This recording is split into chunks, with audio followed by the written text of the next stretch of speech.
ॐ अज्ञानतिमिरान्धस्य ज्ञानाञ्जनशलाकया चक्षुरुन्मीलितं येन तस्मै श्रीगुरवे नमः। नमो विष्णुपदाय कृष्णप्रेष्ठाय भूतले श्रीमते भक्तिवेदान्त स्वामिनिति नामिने। नमस्ते सरस्वते देवे गौरवाणी प्रचारिणे निर्विशेष शून्यवादी पाश्चात्य देशतारिणे। हरे कृष्ण। आप सबको मैं स्वागत करता हूँ भगवद गीता की इस ऑनलाइन कोर्स में। आज हम चर्चा करेंगे कृष्ण और अन्य देवता। भगवद गीता में भगवान कृष्ण कहते हैं जो देवताओं को पूजते हैं वो देवलोक में जाते हैं, और जो कृष्ण को यानी कि उन्हें स्वयं कृष्ण को पूजते हैं वो गोलोक वृंदावन में जाते हैं, यानी कि आध्यात्मिक जगत जो है, दिव्य जगत है, उसमें जाते हैं। दिव्य जगत में बहुत सारे वैकुंठ जगत होता है, वैकुंठ लोक होता है, और उनकी सबसे उच्च जगत जो है आध्यात्मिक रूप से वो है गोलोक वृंदावन। तो भगवान कृष्ण को जो पूजते हैं वो जाते हैं गोलोक वृंदावन, जो कि सबसे अनोखा दिव्य जगत है।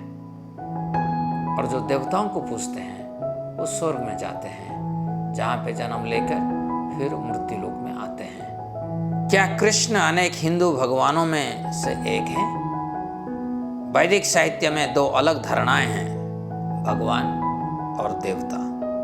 श्री कृष्ण सभी देवताओं के स्रोत हैं। सभी देवता दुनिया की विभिन्न कार्यों को करने में भगवान कृष्ण की सहयोग करते हैं। कुल 33 करोड़ देवता हैं। सभी भगवान कृष्ण के निर्देशों की अधीन कार्य करते हैं। अतः पाठकों से निवेदन है कि ये इस विचार को छोड़ दें कि कृष्ण अनेक देवताओं में से एक है। कोई भी सहज ज्ञान से जान सकता है कि परम सत्य केवल एक ही है। अनेक हिंदू देवताओं में से कौन पूर्ण सत्य की परिभाषा पर खरा उतरता है? पाठक आपने सामान्य ज्ञान का उपयोग कर यह आसानी से पता लगा सकते हैं। देवता और भगवान। देवता अनेक हैं। जैसे कि एक देश की प्रधानमंत्री दो नहीं हो सकते हैं, एक ही हो सकते हैं। परंतु कैबिनेट मंत्री जो हैं वो अनेक हो सकते हैं।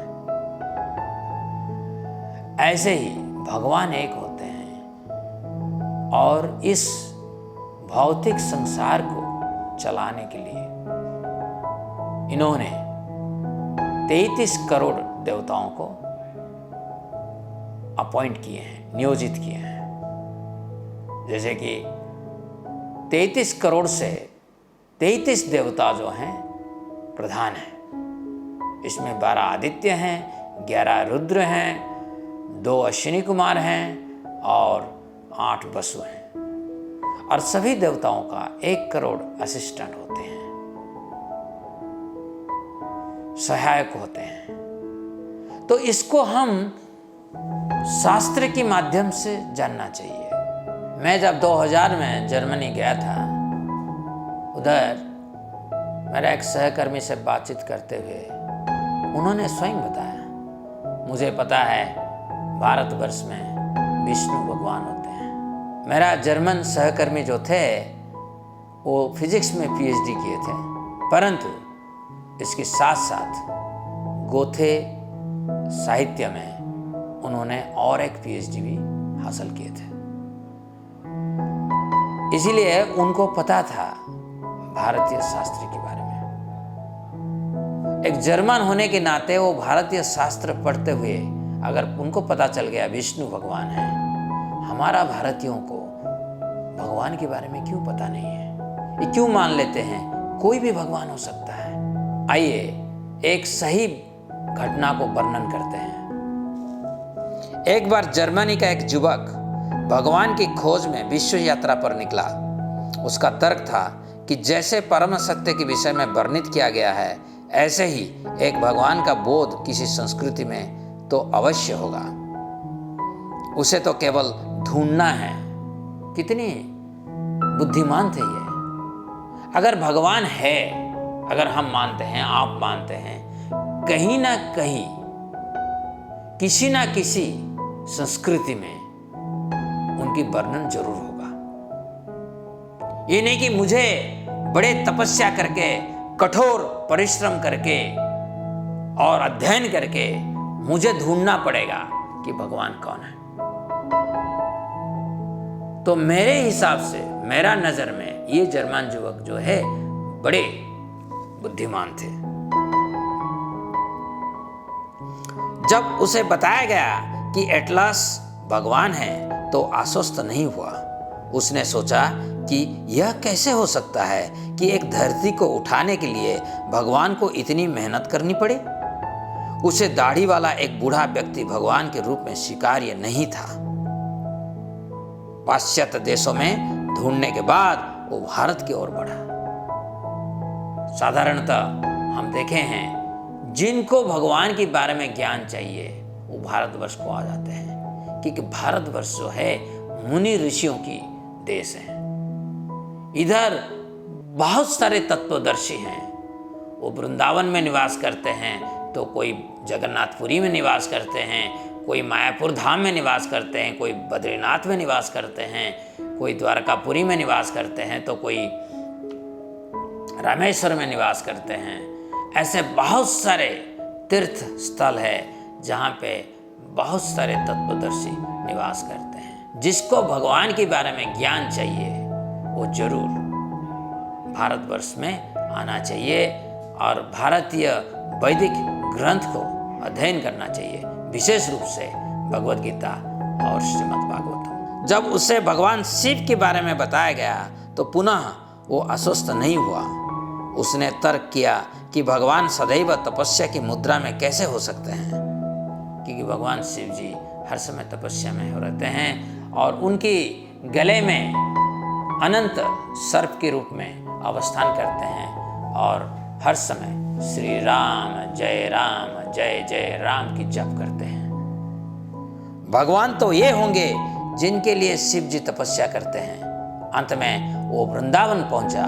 वहीं उसने देखा कि भगवान कृष्ण सारा समय विविध आनंदों का आस्वादन करते हैं। कहीं ये वृंदावन की गोपियों के साथ नृत्य करते हैं और कहीं गाय चराते चराते अपनी ग्वालवाल सखाओं के साथ खेलते हैं। जब कृष्ण को भगवान के रूप में प्रस्तुत किया गया तब वो तुरंत ही संतुष्ट हो गया, क्योंकि भगवान कृष्ण भगवान है, स्वयं भगवान है।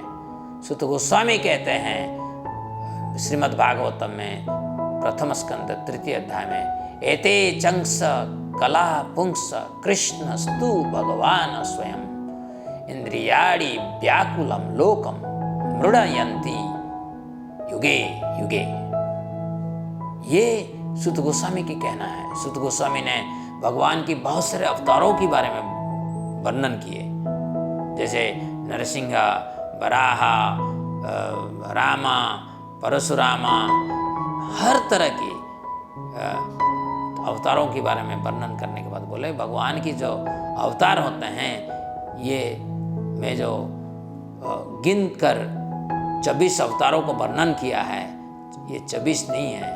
भगवान के अवतार जो हैं असंख्य हैं, परंतु स्वयं भगवान जो है वो कृष्ण। एते चंस कला पुंस कृष्णस्तु भगवान स्वयं। कृष्ण ही स्वयं भगवान है। जितने सारे अवतार हैं उनमें जो स्वयं भगवान है कृष्ण, यानी कि भगवान के अवतार समय समय पर आते हैं, परंतु एक बार स्वयं भगवान कृष्ण ब्रह्मा जी की एक दिन में एक बार उनकी अवतार होता है। ब्रह्मा जी की जो एक दिन है ये 4.32 बिलियन साल होता है, यानी कि 432 करोड़ साल।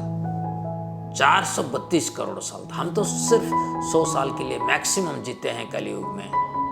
द्वापर युग में लोग मैक्सिमम 1000 साल के लिए जीते थे, 10,000 साल तक जीते थे।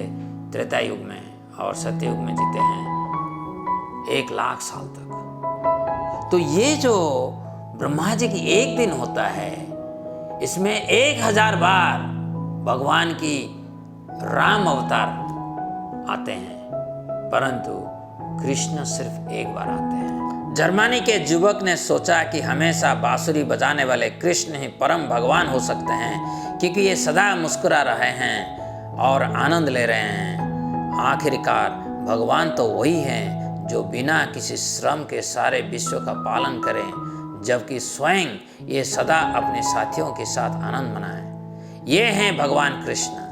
यदि जर्मनी का एक युवक आसानी से ये समझ सकता है, तो हमारे पाठकों को तो कृष्ण तत्व और भी अच्छे से स्वीकार करना चाहिए।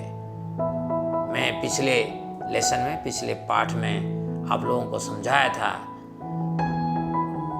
अनंत का अंतिम स्वरूप, सर्वोच्च स्वरूप जो है भगवान कृष्ण।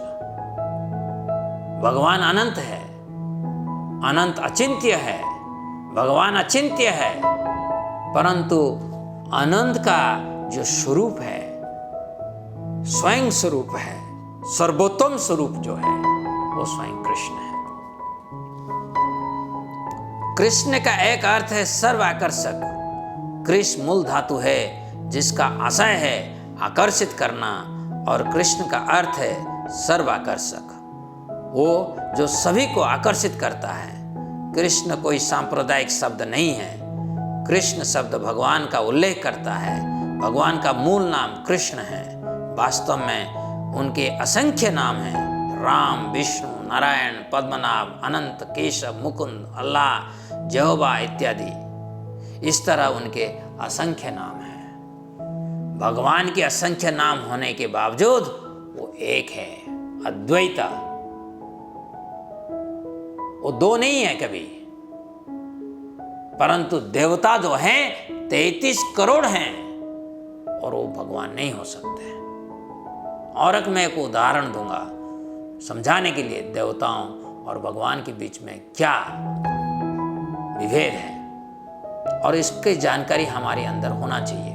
जैसे कि कोई एक आदमी 100 यज्ञ, अश्वमेध यज्ञ अगर कर सकता है, तो उन्हें इंद्र पद को प्राप्त हो सकता है। अब आप देखिए, ये जो देवताओं हैं, 33 करोड़ देवताओं जो हैं, प्रधान 33 और बाकी 1-1 करोड़ सबका सहायक हैं। ये पद को प्राप्त करने के लिए हमें भगवान की दिया हुआ धर्म को अनुसरण करके अगर हमारी अंदर दिव्य योग्यता को प्राप्त कर लेते हैं, भगवान की भक्त बन जाते हैं, तो भगवान स्वयं हमें इस पद को दिलाते हैं। यद्यपि जो शुद्ध भक्त हैं इस पद के लिए लालायित नहीं होते हैं। तो ये जो देवता हैं, ये हमारी जैसे जीव हैं। ये जीव तत्व, साधारणतः ये जीव तत्व होते हैं। और इनके बारे में एक मैं कहानी कहता हूं। तो ये जो घटना है भारत में घटी थी। एक सोल्जर थे, उनका नाम था नानावती। इन्होंने जब बॉर्डर से वापस आए घर पे, देखे उनकी अपना दोस्त जो है उनका अपना पत्नी के साथ सैया में सोया हुआ है। गुस्से में इन्होंने उनको वहीं पे ही शूट करके मार डाला। तो उसके बाद हर कोर्ट, सुप्रीम कोर्ट तक उन्हें मृत्युदंड दिया। उसके बाद उन्होंने हमारे राष्ट्रपति को एक मर्सी अपील किए, तो राष्ट्रपति ने उनको मर्सी दिए और इनका जो मृत्युदंड था इनसे इनको रिहा कर दिया। इसका अर्थ क्या हुआ? हमारे जितने सारे जजेस हैं, ये जजेस जो हैं हमें मर्सी नहीं दे सकते हैं, कृपा नहीं कर सकते हैं। क्यों? ये कृपा प्रदान करने के लिए इनके पास अधिकार है नहीं। ये हमें सिर्फ नियमतः दंड दे सकते हैं या रिहा कर सकते हैं। तो देवता लोग ऐसे ही हैं। हम जो कर रहे हैं, मानव शरीर को धारण कर कर जो कार्य कर रहे हैं, उस कार्य को सूर्यदेव देखते हैं, चंद्रदेव देखते हैं, वायुदेव देखते हैं, आकाश देखता है, सब देख रहे हैं। और ये लोग हमारे कार्य के अनुसार कभी हमें दंड देते हैं और कभी हमें इनाम देते हैं। इनाम के रूप में हमें स्वर्गलोक में ले जाते हैं, और नहीं तो हमें ज़्यादा धन दौलत भी दे देते हैं, अच्छी पुत्र भी देते हैं, अच्छी स्त्री भी देते हैं। तो इस तरह का काम ये कर सकते हैं, मगर संसार से छुटकारा नहीं दिला सकते हैं। संसार से छुटकारा दिलाने के लिए सिर्फ मुकुंद है। मुकुंद का अर्थ है जो हमें मुक्ति दिला सके। मुक्ति दिलाने वाले ही एक ही है, वो भगवान, वो कृष्ण। उनके अनेक रूप हैं, परंतु वो हर समय एक है। राम और कृष्ण में कोई अंतर नहीं है, राम और विष्णु में कोई अंतर नहीं है, कृष्ण और नरसिंह में कोई अंतर नहीं। इसीलिए कृष्ण को हिंदू या भारतीय समझना एक आधारहीन भ्रांति है, जो कि एक संकीर्ण मानसिकता की परिचायक है। कभी हमें ये नहीं सोचना है कि कृष्ण हिंदू है, भारतीय है। नहीं, आप कभी कहते हैं क्या सूर्य जो है अमेरिकन है और भारतीय हैं? ऐसे तो आप नहीं कहते हैं। सूर्य सूर्य हैं। ऐसे ही भगवान जो हैं वो ना अमेरिकन है ना भारतीय हैं। श्री कृष्ण की ईश्वरत्व। श्रीमद् भगवद गीता के 4th अध्याय में श्री कृष्ण कहते हैं, जन्म कर्म च मे दिव्यम एवं यो वेति तत्वता त्यक्त्वा देहं पुनर्जन्म नैति मामेति सो अर्जुन। हे अर्जुन, जो मेरे आविर्भाव तथा कर्मों की दिव्य प्रकृति को जानता है, वो इस शरीर को छोड़ने पर इस भौतिक संसार में पुनः जन्म नहीं लेता, अपितु मेरे सनातन धाम को प्राप्त होता है। तो कितनी सरल है। हम सामान्य आत्मा है, भगवान की एक दिव्य कण है। बस हमें ये समझ जाना चाहिए कि मैं चिरंतन शाश्वतमय दास हूँ और कृष्ण भगवान है। और इनकी जितने सारे लीलाएं होता है इधर धरती पर, ये लीलाएं जो है दिव्य हैं। ये भौतिक भावना से ये आधारित नहीं है।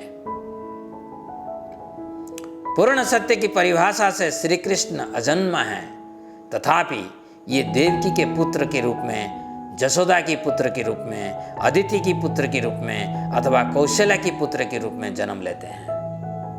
आप सुने होंगे उसके बारे में, नहीं?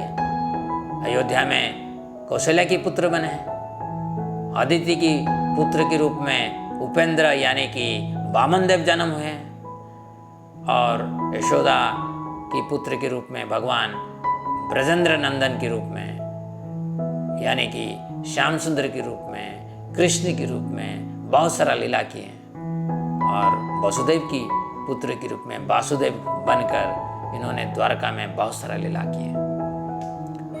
तो ये जो भगवान है वो जन्म है, परंतु वो अपना माता को स्वीकार करते हैं। और इनकी माता जो हैं वो शाश्वतमय है। ये नहीं कि कोई आके कह देगा कि भगवान की मैं माँ हूँ, नहीं, भगवान की माँ जो है शाश्वतमय है। जितने सारे दिव्य भक्त होते हैं वो भगवान का एक संपर्कीय होते हैं। कोई भगवान का सखा होता है, कोई भगवान का माता होता है, कोई पिता होता है, कोई भाई होता है, कोई बंधु होता है, हैं? तो ऐसे अनोखा दिव्य संपर्क में सारे जितने सारे शुद्ध भक्त हैं भगवान से जुड़े हुए हैं। तो भगवान जब लीला करने के लिए आते हैं, इनकी नित्य परिकर उनके साथ आ जाते हैं, तो उनकी माता पिता भी इनके साथ आते हैं। तो जब भगवान आने वाले हैं, उनके माता पिता पहले आ जाते हैं और भगवान ऐसे अनोखा लीला कर देते हैं जैसे कि लगता है कि माता की गर्भ से भगवान की जन्म हुआ है, परंतु असलियत में भगवान जो है अजन्मा है। लेकिन इसका यह मतलब नहीं कि वे हमारे जैसे ही हैं। वे स्वयं अपने माता पिता चुनते हैं। उनकी लीलाएं सर्व मन भावन हैं। उदाहरणतः श्री कृष्ण ने गोपियों के घरों से माखन चुराया तो माखन चोर के नाम से सब उनका जस गाने लगे। श्री कृष्ण की लीलाएं इस भौतिक जगत में नहीं अपितु आध्यात्मिक जगत में घटित हो रही हैं, अतः ये दिव्य हैं। उनकी लीलाएं सदैव मंगलकारी एवं सज्जनों को अत्यधिक आनंद प्रदान करने वाली हैं। ब्रह्म संहिता में ब्रह्मा जी प्रार्थना करते हैं, आनंद चिन्मय रसात्मतया मनसु य प्राणिनां प्रतिफलं स्मरतामुपेत्य लीलायितेन भुवनानि जयत्यजस्रं गोविंदमादि पुरुषं तमहं भजामि। तो ब्रह्मा जी कह रहे हैं कि इस धरती में, जड़ धाम में हमारी जैसे बद्ध जीव जो है, उनको आकर्षित करने के लिए भगवान अनेक लीला इधर आके करते हैं। तो यानी कि भगवान की लीला जब होता है इधर, वो दिव्याकाश में होता है, ये कभी जड़ाकाश में नहीं होता है। भगवान की हर कार्य दिव्य है। भगवान माखन चोरी करते हैं, परंतु माखन चोरी करके भी वो सबसे प्रसिद्धि लाभ करते हैं, सबसे ज्यादा प्रसिद्धि लाभ करते हैं भगवान। जब भगवान कृष्ण के रूप में आए तो पहले वो वसुदेव की दिल में निवास किए। कैसे हुआ ये? जैसे वसुदेव ने घोर तपस्या की, भक्तिमयी सेवा किए भगवान की, अपने दिल को संपूर्ण रूप से पवित्र किए। तो वसुदेव स्वयं दिव्य आत्मा है और उन दिव्य आत्मा की दिल में भगवान निवास किए। शरीर के दिल में नहीं है, आत्मा की दिल में भगवान की निवास हुआ। यानी कि वसुदेव की दिव्यात्मा जो है, उसकी दिल में भगवान की निवास पहले हुआ।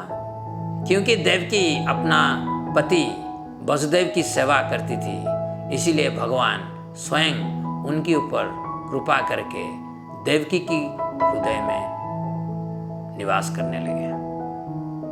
फिर देवकी की हृदय से भगवान उनकी गर्भ में जाकर अवस्थान किए। जैसे सही अवसर आया तो देवकी की सम्मुख में भगवान स्वयं प्रकट हुए, दिव्य वस्त्र धारण करते हुए। श्री कृष्ण की अवतरण अकल्पनीय रूप से अद्भुत और दिव्य है।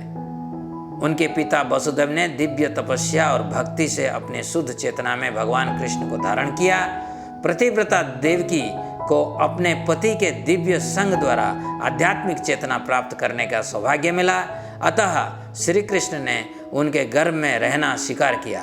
उपयुक्त समय आने पर श्री कृष्ण उनके सम्मुख अपने चतुर्भुज नारायण रूप में शंख चक्र गदा और पद्म सहित प्रकट हुए। गले में कभी न मुरझाने वाले वैजयंती माला, सिर पर तेजस्वी मुकुट तथा तन पर पीताम्बर उनकी अलौकिक सुषमा का वर्धन कर रहे थे।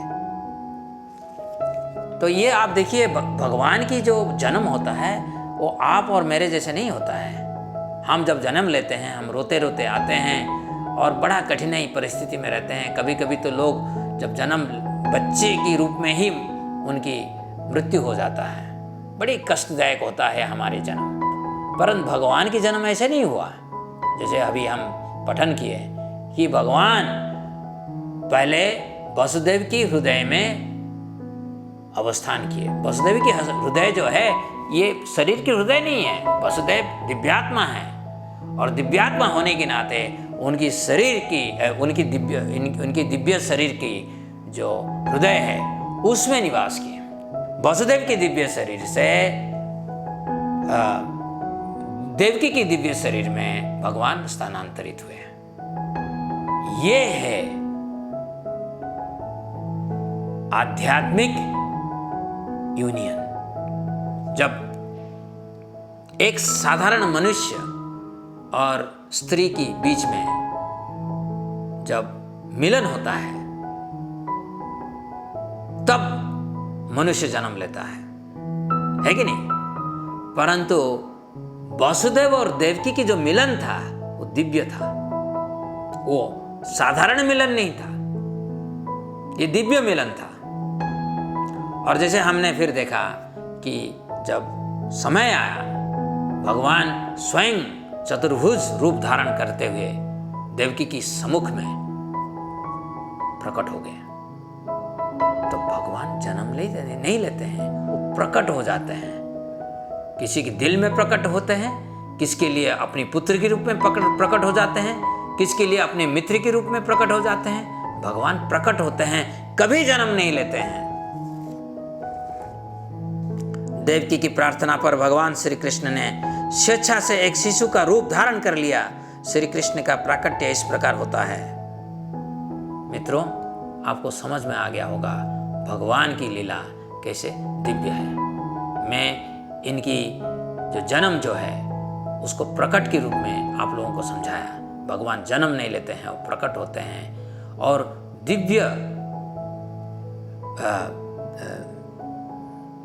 दिव्य जगत में वो प्रकट होते हैं। वो उनको भौतिक जगत स्पर्श नहीं कर सकता है, वो हर समय दिव्य जगत में रहते हैं। वही शिशु वसुदेव को यह आदेश देते हैं कि ये उन्हें गोकुल ले जाएं। यद्यपि वसुदेव कारागार में थे और जेल के सभी दरवाजे बंद थे, फिर भी जैसे ही वसुदेव शिशु कृष्ण के आदेश का पालन करने के लिए आगे बढ़े, ऐसे ही दरवाजे रहस्यमय ढंग से खुल गए और जेल के सभी द्वारपाल गहरी नींद में सो गए। जब वसुदेव ने यमुना नदी को पार किया तब वहाँ घनघोर वर्षा हो रही थी। यह अर्धरात्रि का समय था और यमुना नदी उफान पर थी, लेकिन शेषनाग भगवान के लिए छाता बन गए और यमुना नदी ने विभाजित हो वसुदेव के लिए रास्ता बना दिया। इस प्रकार श्री कृष्ण की लीलाएं अचिंत्य हैं और दिव्य मंडल में अभिनीत होती है। मेरे मित्र, मैं ये कहना चाहता हूँ, जब आप कृष्ण के बारे में सुनते हैं, दिव्य परंपराओं में आप सुनना कोशिश करिए। कोई सामान्य आदमी से आप भगवान के बारे में कभी सुनिए मत, क्योंकि भगवान दिव्य है, हर रूप से दिव्य है। इसीलिए सुखदेव गोस्वामी श्रीमद् भागवत में कहते हैं, निवृत तरसैरुपगीयमानात् भवौ सदा श्रोत्र मनोभिरामात् को उत्तम श्लोक गुणानुवादात् पुमान विरज्यते बिना पशुपनाथ। तो आपको अगर भगवान कृष्ण के बारे में सुनना है, उनकी प्रिय भक्त से सुनिए, आपको समझ में आएगा। उनकी प्रिय भक्त के अंदर किसी तरह की तृष्णा होता नहीं है, ना भूख की तृष्णा होता है, ना पीने की तृष्णा होता है। सिर्फ एक ही तृष्णा होता है, भगवान के गुणगान करने के लिए, भगवान के बारे में दूसरों को बताने के लिए। जैसे कि हम लोगों ने बड़े विनम्रता भाव से एक प्रयास किए हैं, लर्न गीता लिव गीता के जरिए आप लोगों के पास भगवद गीता की संदेश को प्रसार करें। तो मित्रों, आपके मन में अगर कोई प्रश्न है आप पूछिए और फिर अगले वीडियो में आपके साथ हम मिलेंगे।